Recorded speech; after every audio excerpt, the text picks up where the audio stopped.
This is Gippsland FM, and the weather outside, if you've been there, is very, very cold. There was a bit of rain. It has cleared up a little bit, and tomorrow we've pretty much got a similar sort of day ahead of us. It's going to be high chance of showers, and both in the morning and the afternoon. So make sure you pack your brolly and get ready to keep warm in the Gippsland region. And this is Gippsland FM, which is a community radio station, and like all community radio stations, we exist from the wonderful support, the financial support of our community. And it's exciting to hear all the new sponsors on Gippsland FM, the businesses who understand the power of community radio.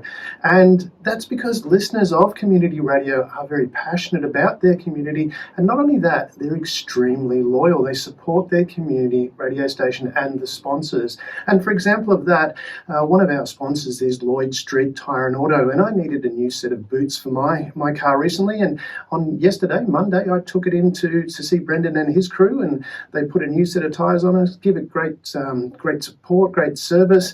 And so I wanted to give a big shout out to them, but also to just remember, if you love your community radio station, support the sponsors, give them a shout out, give them a support, and use their business, recommend them to your friends, because that's why we exist on community, is through the financial support. And this is Business, Wealth and Mental Health, the show that explores how thriving businesses, wise financial management and peaceful relationships are better for your mental health.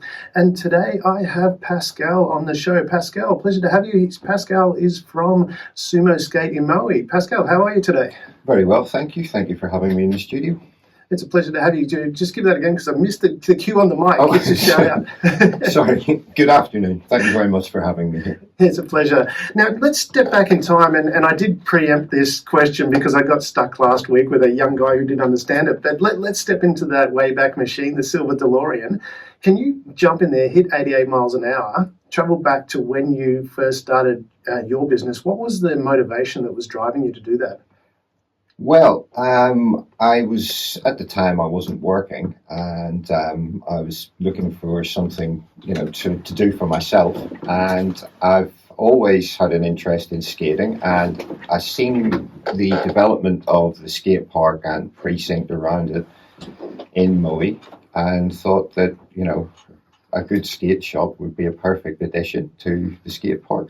Yeah, and you've got a lot of young children in there as well that come in and visit you. What is your connection there? How do you try and inspire children to get out there and be more active? Well, just quite simply by encouraging them to just keep doing what they're doing, basically to persevere. That's one of the big things in skateboarding and scootering is perseverance, and that in itself brings about resilience and similar things that associate with that. And by doing that and creating a little community, the kids sort of want to be outside all the time. They want to be with their friends in the park, improving themselves. And have you seen from that, with the kids that you're involved with, how their behaviour changes by being more out there and active? Is it something, because one of the problems we've got in society now is it's in the news about youth crime. What is your opinion is in respect of kids being active and being part of those kind of groups that get out there and do some skating, and how do you think that affects their way they approach life and approach connection with others? To start with, I honestly think that by being outside and socialising with people, and not just their own social group, but all the people who use the park, and there's people there from 5 to 55, 65 even, using the park, you get a generational spread where kids are supported from lots of different directions, and that in itself allows them to see that they're part of a community where they're respected and valued, and that in their behaviour as a result, they want to be part of that, so they don't cause trouble within that group. And that's interesting that you mentioned that there's people there of all ages. So you've got people, as you said, 60 there. Yeah. How important do you think that mentoring aspect is for young children to have those mentors to draw upon from actual behaviours that they can actually follow, rather than saying something. And we see that a lot in, with some leadership in the country, where they'll say something but really they do something different. But what you've got there is, what I'm asking is how important it is for that to actually have mentors that actually show through their behaviour this is the right way to undertake things. I think that's very much summed up in that it takes a village to raise a child kind of mentality. I am certainly well past doing a lot of the tricks that the kids are attempting to do now. I'm kind of brittle these days. But I fall into that category too. I can explain things to them. I can, you're there, you help pick them up when they fall down, and you just sort of keep them going until they do something. It's just being positive with them and being a positive person around them. Sort of trying to be the adult you wanted to meet whenever you were a kid. You want to be like everyone's cool uncle. You just want to be a little bit edgy, a little bit dangerous sometimes, but most of the time, you're giving them straight advice and, you're trying to uplift them so that they do become a decent person themselves and pass that down the line. Do you think that is part of the problem we've got with youth crime now, is that we've lost that, as you say, the fun uncle type thing? That person that is actually guiding, that is an inspirational person that you want to be like, but who also has those strong morals behind them that says, hey, this is the right thing to do. Absolutely. I think that, a lot of the groups who are going out and causing trouble probably for a huge amount of disenfranchisement from their surroundings.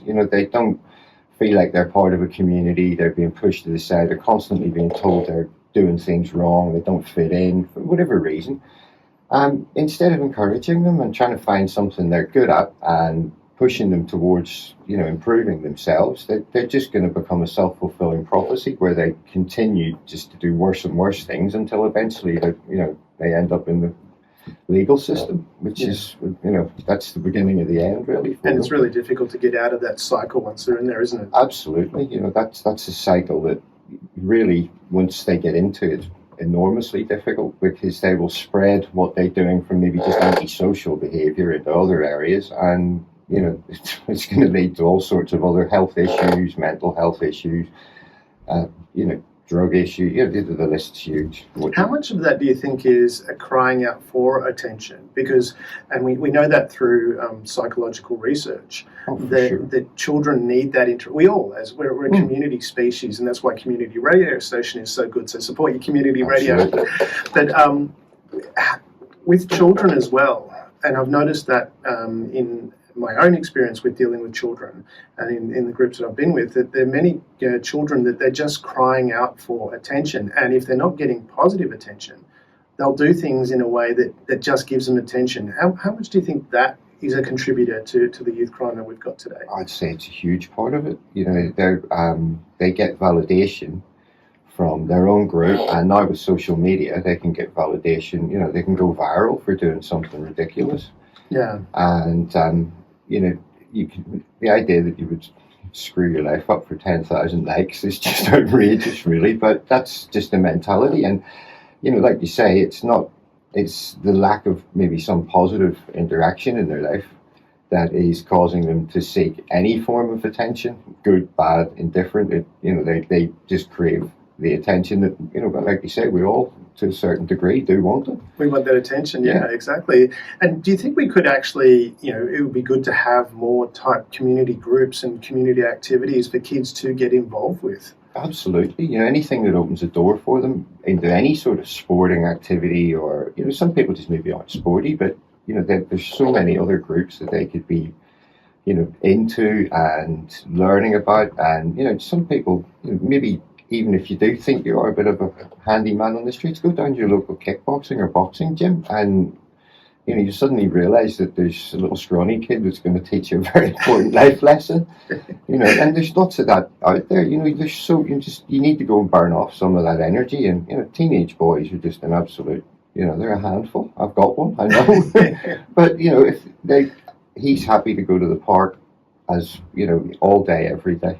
But isn't that the case, especially when we're talking, you mentioned teenage boys there, and I was a teenage boy myself, and I was fortunate to have a lot of good mentors out there, but I did have all that energy, and I wanted to burn it off, but I had a lot of positive guidance. And do you think we should encourage that, that the boy thing where you get out there and just go, okay, let's have a bit of a rough and tumble. This is part of that. Be respectful. And because I remember when I was growing up, my mum had a sister who was a year younger than me. And my mum always said, you're bigger and stronger. Be careful when you're playing with your sister. So that, because you could accidentally hurt her. Your normal play could hurt her. And I know from my perspective, that gave me a whole different a view on respect. It's not just what I think is okay, but it's being aware of how what I do impacts other people. Do you think, from a guy perspective, young boy perspective, that's something we should also integrate into that mentorship? Absolutely. The mindfulness of what you do doesn't just affect you or maybe the person you're involved with. It can spread out to hundreds of people, really. If you do something ridiculous and someone gets seriously injured or worse, then you've affected so many people's lives just by a moment of silliness, really. Cognitive thinking, whereas you think through from start to finish, what is the best outcome for this? It's not good. Don't do it. Though that really doesn't translate much into skateboarding and scootering, because you look at something, I'm going to fall hurt myself, but I'm going to try this anyway. But that's when you're talking about that from that perspective, bringing that back to skating. You've got this environment where you can actually go and try these things, where you might get hurt, but it's in an environment where you're able to trust, and you've got people around you like yourself who you said you're regularly involved there, for people to try that, to burn off that energy, to try different things, to push the limits. Is that and it's done in a safe environment? And this is where I'm getting back to: do we need more of that for kids? 100%. Risk, I feel, is enormously important for children. I think that it's how you find boundaries and limits. It's good with the boundaries, yeah. Yeah, that you find that where the edge is, sometimes the hard way, because you'll drop right off it and find yourself lying on the floor. But you can burn off that energy. You can harness it and use it for good. And if you can turn around, what would be considered probably in the wrong environment a negative situation, but if you put it into the right situation, it works really, really well. That sort of physicality and the don't want to give up and perseverance and everything. If you can function that into some form of sport, whether it be skateboarding, whether it be football, rugby, it doesn't matter, hockey, anything, go out there and give it a go, because you might suddenly find that you can translate all this pent up anger and feelings and stuff, and you'll get the adulation when you do it, and you will get you'll get positive reinforcement for your actions, as opposed to constantly being told what you're doing is wrong and then starting to relish in that negativity. Yeah, there's a couple of points I want to address there, because you mentioned about positive reinforcement as opposed to negative reinforcement. And we know, and this is a good thing about living in today's society, is that we know things that we didn't know even 20 years ago. And we know that when someone gets positive reinforcement, it produces dopamine and serotonin in their body, which makes them feel good. Whereas if you criticize someone, they and I always forget this deliberately, so is you produce another chemical, cortisol. That's the one, cortisol, which makes you feel bad. And so what it does is actually get that, if you want to encourage a behavior, giving that positive reinforcement for the behavior you want is more gives a better chance of making that change than if you criticize someone for what they don't want. And that also comes back to how the mind works with unconscious ability, because our unconscious doesn't know how to not do anything. If I tell you to not think of a pink elephant, you have to think of it to know. And this is why a lot of people struggle quitting smoking. They say, I want to quit smoking. They're always thinking of smoking. And this is where I think I wonder about that from the perspective of when you say to children, don't do that, that's what they're thinking of. So that's what they're moving towards. Is that something that you resonate with and as you see? Yeah, absolutely. If you say to a child, don't do that, you've immediately given that thing a sense of mystery and aura. It's like, why don't you want me to do this? I'm 100% convinced you're telling me this because you want to do it, and you want all this for yourself and not for me. Whereas if you say, hey, that was really good, you came so close, next time you're going to get it, and build them up and hype them up a little bit, they will be drawn towards having another go at something they've just failed at, rather than giving them a roast and telling them they're useless and, like you say, making them suddenly the whole little world implodes, and that's when, you know, I don't care anymore happens. Yeah, and the other aspect I wanted to address there was you talked about how we can channel this energy, because kids have got energy, and you know it needs to go somewhere. And in my book, Get the Cheese, Let the Other Mouse Go First, one of the first chapter is from William Shakespeare. We talk about where in Hamlet he says, "Nothing is good or bad, thinking makes it so." And from that, what you were talking about before, I've understood if you channel that energy, the energy can go one way or the other. And is it better well, it's a rhetorical question, to channel that in the direction of being useful? And how do you do that? Well, if I had the answer to that one, I'd be writing books. Personally, I think if you can see a kid who, some kids are just automatically drawn towards something, and they don't understand necessarily why. So it might be, you know, the adjective, like we're talking about, you know, they get reward from everyone going, "Oh yeah, you're really good at that," or you know, "Oh, what you did was really bad," and "Oh, that's crazy." It's, you know, they get the same result physically and mentally, but they've done something, they've maybe just scored a goal or done something really tough, done some mad trick, or on the other hand, they might have just stolen a car. You know, you know, they're going to get the same reward from that, but you need to show them that one has a really bad outcome and the other one can lead you down a path to having the job, you know, working within that group and in that industry, you know, passing your knowledge down to the next generation. You can become a coach when you finish playing. You know, you can live a whole life doing what you want to do. You don't actually have to, you know, go to jail for 5 years and come out, and the best you can maybe manage is, I don't know, getting on some workplace scheme, working in an op shop 5 days a week for a couple of hours. Yeah, and you're very involved with the kids out there. And I noticed on your website you talk about, you know, running some activities with them, and you mentioned how getting it out there involved with that. What if, you know, we had here in Mowie, because you've got the Moe Skate Park right there next to the library, which is right next to the train station. So it's in a very, very central location. So, and it's well set up. So kudos to the council for setting up this amazing skate park there and funding that. And I know the council cops a bit of flack, and I give them a bit of flack too, but they also do a lot of good work. And that skate park and its location next to the library, next to the train station is fantastic. What if, I'm putting this out there, we had a regular event at the Moe Skate Park for kids to get involved and draw people in and have a, you know, like a competition. And I'm sure we could get some Gippsland FM presenters there to announce it. Do you think that would be helpful for the community? Oh, that would be absolutely awesome. We've run some events, they're small ones, and they're usually really well attended. You know, there's Words of Go Skate Day, and we think we were actually the last place in the world to have ours, instead of being one of the first, because it rained for a full week afterwards. We were 7 days late to the party. Well, this is part of resilience, isn't it? Yeah.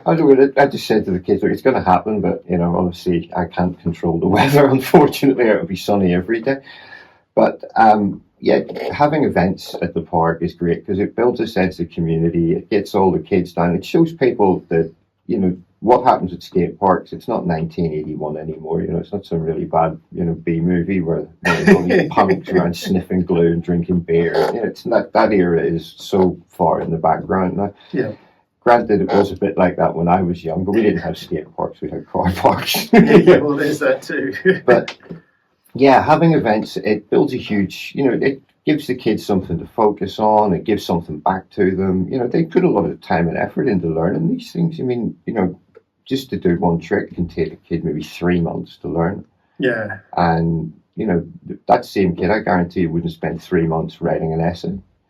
You know, wouldn't spend 3 minutes writing an essay. But part of that too, when you say they spend that time building that resilience to go, I can learn it, but that then translate when they go, and then when they see the benefit of doing that, that becomes really helpful. And that's why I was inquiring about, from your perspective, of what you thought about having regular events. And for the people listening, and this is not pre-scripted because, and Pascal doesn't know this is coming either, but before we did this show, I went and had a chat with with Vicpol and I talked to them about, would they be supportive of a regular community event at the Mowie Skate Park? Would they come down and support that? And the officer I spoke to, and you know, they said they'd love that. They think that'd be awesome. So you get that interaction with the police Yeah, as well. Do you think that would be something worthwhile doing? Absolutely, yeah. I actually think that they do organise something I know they do the drag races. That's where, from my thing, it came from. Was like they have a drag car which they work with the community on that side of things. I don't know if they still do that, but they did do that. But in this region, I thought if we could organise that, and I'm happy to help work with you if that's something you think is a good idea. This is live radio here. We're putting it out there. Absolutely, I'm more than happy because the more sort of hands on board, the better an event is, and it gives you it gives you a good reach to it. And also, the police are a part of the community and they do a very important job in the community, and the kids need to feel that if something is a problem, they can approach the police and they're not these, it's the police. Yeah, well, and that's the point I'm looking at. We've got the council. The council has spent a lot of money building this skate park. And it's in a perfect location because people can come by train. They just carefully walk across the train tracks. And I'm sure the Gippsland FM presenters would support it, and we could have people announcing and presenting that, and it become an attraction for the region as well, is what I'm thinking of. Absolutely. It would be, and it's a great park for events because it's got so many different things going on. And yet, the kids love it. Anything like that, they will support. That's one of the good things about, that little community that's growing down there, is that if you say you're going to do something, they will all be there and they'll bring all their friends. Yeah, and that's what. And so when we're talking about youth crime, we could actually help in that aspect of showing here there's an alternative. Let's get back into community, support the community. So the council's provided this great park. You've got the library there. If you want to educate yourself, you can go and check out the library. Yeah. All right, let's work on that. I think that's a good idea. Fantastic. Now, we've got a little bit to go before the show, and there's something else I want to do, but I'm going to do that in a minute. But tell us a little bit about Sumo Skate, about the skate shop, what you do, what your ethos is, and how you support the community. Well, the skate shop itself, we opened just after the Skatepark, and the idea that we had would be it's a bit like sort of having a slice of cake with coffee. You got something really good, you can have something really good with it. And they support each other. They're a perfect combination. And having a good skate shop beside the park, it creates, skate shops create community. Yeah.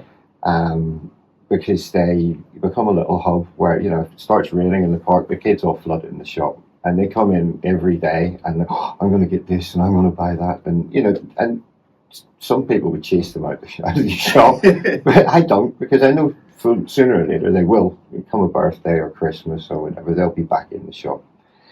But one of the main things behind opening it was to bring something into Mowie that was just something a little bit different, because if any of the kids want stuff for their scooters or skateboards or clothes or anything, they have to either go to Warrego or to Relga.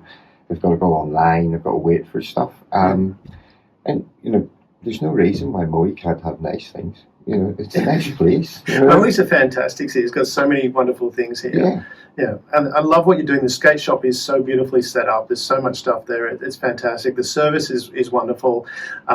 So I encourage everyone to get down. Now, what the audience doesn't know is that Pascal was a late call into the show because I had another guest booked and they had an emergency come up and couldn't come, and Pascal very kindly jumped in at the last minute. Now, Pascal, as a thank you for that, what I thought I'd do to help your business, and I've got here, you can't see it, and the people on radio won't be able to see this, but if you look at the video, you will be able to see. But what I've got here, because there's in the Mowie library at the moment, we've got the Lego Marvels of Lego display, architecture display that has been gratefully, thank you to the Mowie Library for extending that to the end of July. But for you, and I thought what would help bring people into your shop as well is I've got this Lego Lamborghini kit. Oh. And I thought, well, what if I donate that to Pascal, and he can put that up as a prize for people that come into the shop and make a purchase before the end of the job. I mean, you can choose, but was floating that out there. Let me pressure you into having a raffle. We actually have a monthly raffle that we do for everyone who buys anything, and we usually change it 1 week, 1 month to next. But this is definitely be a big draw item, I can imagine. Yeah, so for those of you who like your skate stuff and like Lego, head down to Sumo Skate on George Street in Mowie and check out, and you can check out the Lego. And if you go across the hallway, you've got the turn back time. I'll actually have the built version because I've already built my version of that, and I'll put that in the turn back time because it's massive. It's a massive set. It is huge. So people enjoy the skating. Look after the community. The kids out there are looking for things to do. There's local skate shops there. They've got this amazing skate park that the council have prepared and put together, and it is quite a fantastic skate park. So let's use that, and we'll keep the community informed of upcoming skate events if we can put that together. I'm sure we'll get council support to help lower youth crime. Any last words you'd like to leave the audience with? Wisdom? Oh no. Well, what I'd just like to say is, just remember, it's all about supporting each other, and there's no point moaning about how bad the community is if you're not prepared to actually go out and do anything to change it. So go out and help people and lift each other up, be nice to each other. Fantastic, Pascal. It's been wonderful having you on the show. People head down to Sumo Skate on George Street, Mowie. Check out what's there. Enjoy the skate park, and we'll keep you updated as to how we're helping the kids in the community and reducing youth crime. This is business, wealth, and mental health on your community connection, Gippsland FM.